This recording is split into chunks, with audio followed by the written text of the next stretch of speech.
Je vais vous parler en ce mardi soir,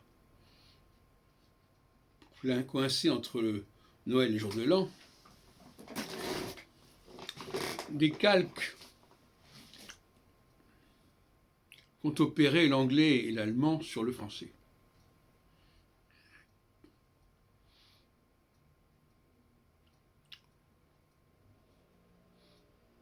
Il semble que je connais assez bien ces deux langues, l'anglais et l'allemand,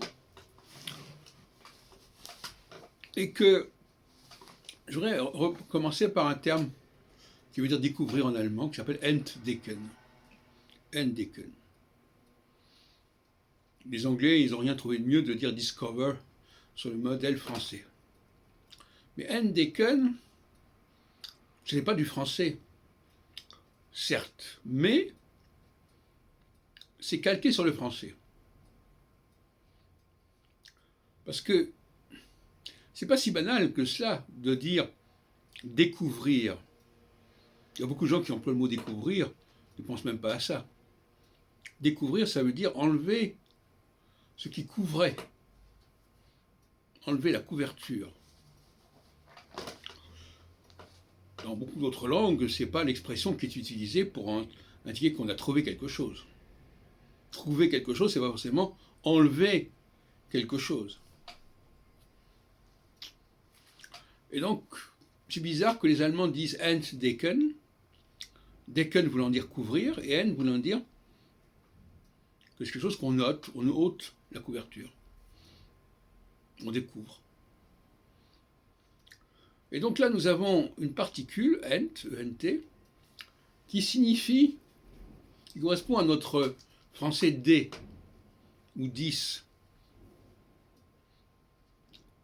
C'est-à-dire quelque chose qui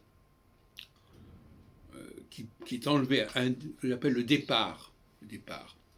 Je pars de quelque chose. D'ailleurs, même la préposition de, c'est la même chose. De, c'est aller d'un endroit à un autre. Donc c'est bouger, c'est enlevé. Et alors nous avons en allemand plusieurs expressions comme ça. Entschließen, décider.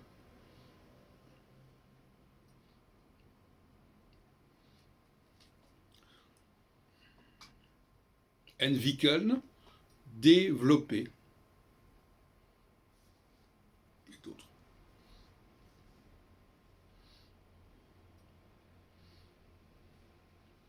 Et donc quand les Allemands disent ENT, Ent, au fond ça renvoie au français. C'est un calque, ce qu'on appelle un calque. Alors nous avons d'autres calques, j'en ai parlé d'ailleurs, je reviens sur ces calques nouveaux. D'autres calques qui ne sont pas des emprunts lexicaux. C'est utilisé à partir de mots locaux, mais sur le modèle d'une langue étrangère.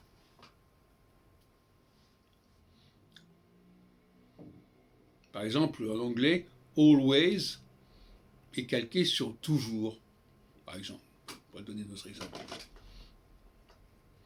Parce qu'il n'y a pas de raison, c'est pas non plus évident pour indiquer quelque chose de dur de dire toujours. Cette histoire du all pour dire tout, toujours, c'est pas évident. Donc là aussi, c'est une expression qui va pas de soi. Alors, il y a des cas plus compliqués que cela. Parce que ENT, au fond, on ne l'utilise pas très souvent.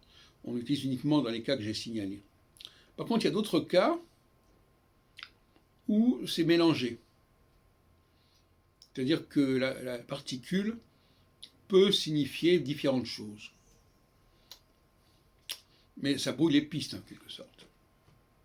Par exemple, la particule faire, VER, verstehen. Verstehen, ça veut dire tout simplement comprendre. Ouais, c'est ce que ça veut dire.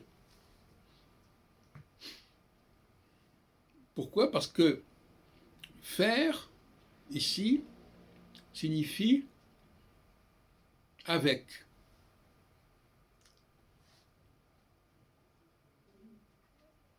Signifie un ensemble, ça veut dire. Quelque chose qui est compréhensif, qui comprend. On dit par exemple, cette étude comprend tout un ensemble de sujets. Voilà, ça veut dire ça comprendre, prendre avec, prendre en totalité.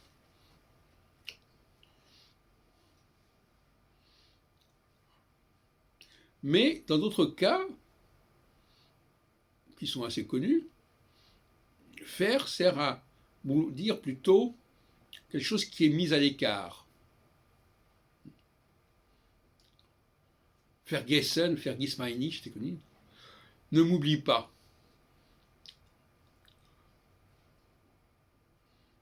Donc ça n'a rien à voir avec verstehen. Donc certains diront, bah oui, il n'y a rien à comprendre. Faire veut dire ceci dans un cas. Ben non, c'est comme ça. Il y a des cas où ça veut dire ça, d'autres cas où ça veut dire autre chose. De même que for, F-O-R en anglais, ça veut dire aussi cette formule de mettre à l'écart. Je pardonne, I forgive, je donne à l'extérieur. For, ça vient du français d'ailleurs, dans le sens de ce qui est en dehors. François Ier, au lendemain de la bataille de Pavie, disait « Tout est parti fort l'honneur ». Fort, c'est-à-dire en dehors d'eux. Ça donnait d'ailleurs le mot forain et les affaires étrangères, foreign affairs, en anglais, qui a été pris puis français évidemment. Donc, voyez-vous, ça peut vouloir dire à la fois englober et à la fois oublier, forget, sortir.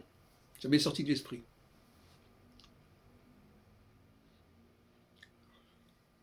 Voilà. Je crois qu'on en restera sur ce point pour l'instant. Des calques préfixaux. Par exemple, pourquoi forgive veut dire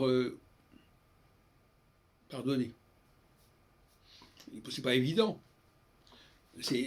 Donc quand les calques se font sur des formules qui ne sont pas évidentes, c'est très intéressant. Il y a beaucoup d'autres langues où on n'a pas besoin d'employer le mot donner, ou même l'idée de enlever pour vouloir dire oublier, pour vouloir dire pardonner. Comme tout à l'heure avec Endecken.